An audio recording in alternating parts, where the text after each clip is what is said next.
Hello, my dear students. Hope you're doing well. Today we're going to start a new unit, Unit 6, The World of Ancient Egypt. We are going to take Lesson 1, History of Ancient Egypt, so kindly get to your textbooks while you're watching the video. Page 139. 139. Right, let's read together. Ancient Egypt was one of the greatest and most powerful civilizations in the history of the world. It lasted for 3,000 years. From 3150 BC to 30 BC. BC is before Christ, right? The year before Jesus Christ was born, as I told you before.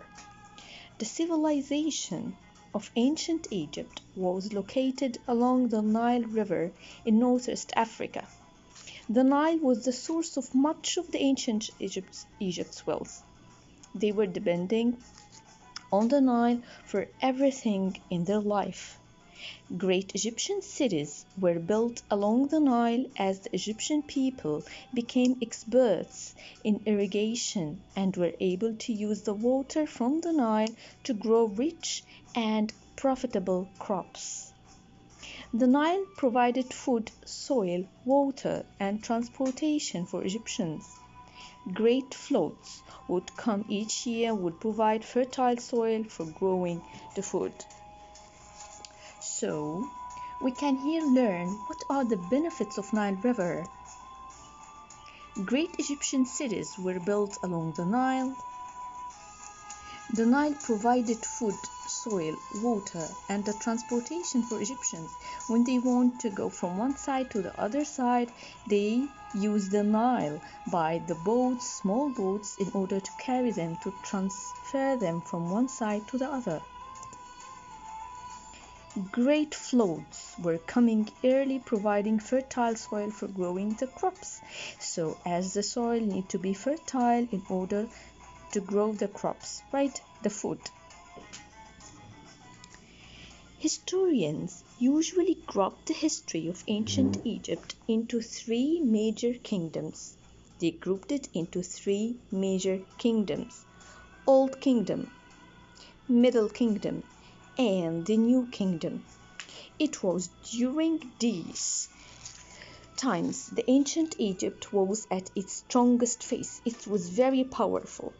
The times between the kingdoms are called intermediate periods. For example, the timing between the Old Kingdom and the Middle Kingdom is called intermediate, in between.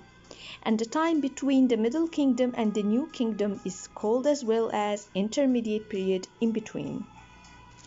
Egypt's history has traditionally been divided into 31 dynasties, and we're going to explain what is a dynasty. And we took it before, in the early ages before Islam, dynasty.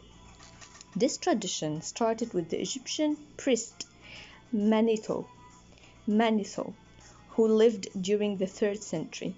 Manethon in Arabic, Manetho in English. What is priest? Priest is the person who's really trained very well according to other religious thoughts and according to other religions, especially the Roman Catholic Church. Right, this is Manetho, the priest Egyptian. He was an Egyptian priest who lived during the early Ptolemaic period in Egypt. He was the person to group ancient Egypt into the kingdom system we use today. Right? Usually in the Catholic Christian religion. He lived during the 3rd century BC, before Christ. Turn over the page. Dynasty. A dynasty is a succession of rulers from the same family that plays a prominent role, very important and powerful role in business, politics, or other fields. The ancient age dynasties 1 and 2 that ruled until 2700 BC.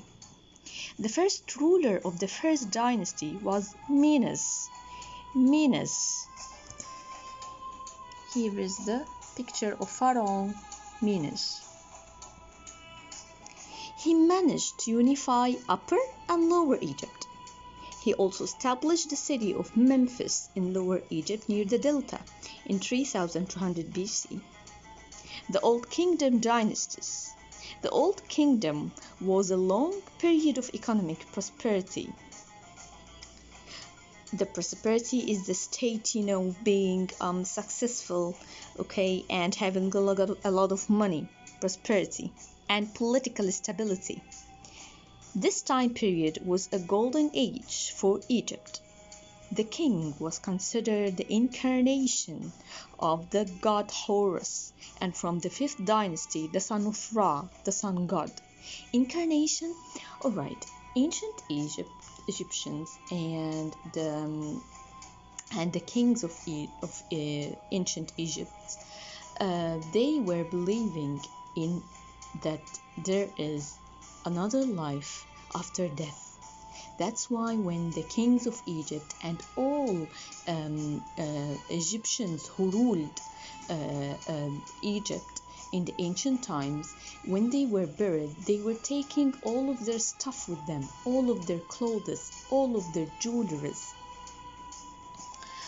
even food, because they believe that there is another life after death where they will meet their family, their relatives, the people that they loved and they wanted to live with after death. This is the statue of Horus, and he was the man with the head of hawk. Can you see this? Horus was a god of the sky. They believed that Horus was a living god. He is probably most well known as the protector of the ruler of Egypt. The Egyptians believed that the pharaoh was the living Horus. The first major stone building in the world, the famous step pyramid, was constructed at Saqqara for King Djoser of the 3rd dynasty. During the 4th dynasty, the Great Pyramids of Giza were built for pharaohs Khufu, Khufra, and Menkaure. The first intermediate period. This period ruled from 2200 BC to 2000 BC. This period saw a breakdown, a failure of central government. The large-scale building came to a halt. When you stop doing something, and the provinces were ruled locally. Provinces are one of the areas that a country is divided into. Okay, so it was ruled locally.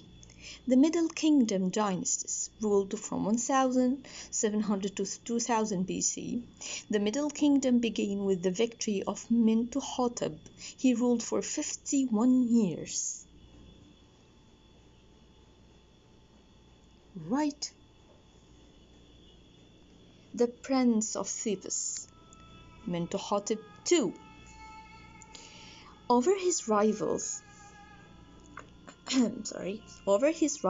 at Heracleopolis and the reunification of Egypt, he founded a strong government, and Egypt flourished economically, rised and developed again.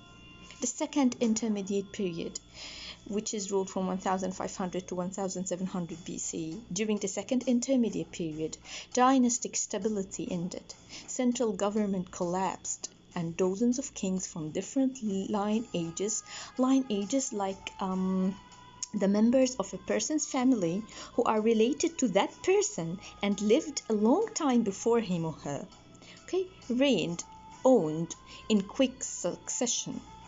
Some of the rulers were from the Asiatic colonies in the Delta region, which are called the Hyksos. Hyksos came in 1725 BC from Asia and annexed Egypt. It took Egypt by control, right? They occupied the Egyptian lands. Yet the Prince of Thebes, led by Ahmose I, expelled the Hyksos to start their they forced them to go out of Egypt to start the 18th dynasty and the rise of the New Kingdom era. The New Kingdom dynasties, which is ruled between 1100 BC and 1600. The first New Kingdom ruler was Ahmose, who drove the Hyksos out of Egypt. Queen Hatshepsut, oh, she was so beautiful, became pharaoh by default while acting as a regent for a young Thutmose III.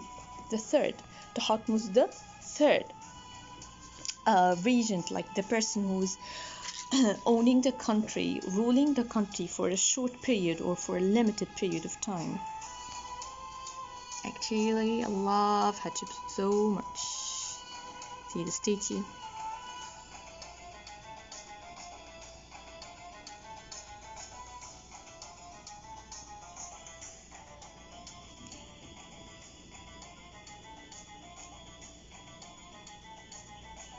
He eventually came to power and became the Napoleon of ancient Egypt, Thutmose III. The 18th dynasty ruler, especially Thutmose III, conducted dozens of military campaigns in the Levant.